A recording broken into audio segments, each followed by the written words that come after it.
Hello everyone! In this video, I'll show you how to apply for a Halifax credit card. First, open your browser and go to halifax.co.uk. Once you're on the home page, look for the menu and go to the borrowing section. Under borrowing, tap on credit cards.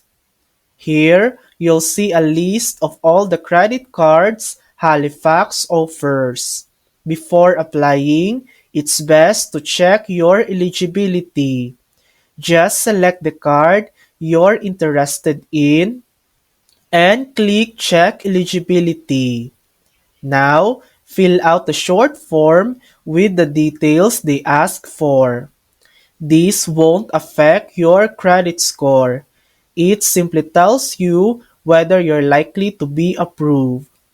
If you're eligible, you'll see the option to apply. Go ahead, follow the on-screen steps, submit your application, and you're done. And that's it. That's how you can easily apply for a Halifax credit card online. Thanks for watching. If this video helped you, please like and subscribe for more helpful tutorials.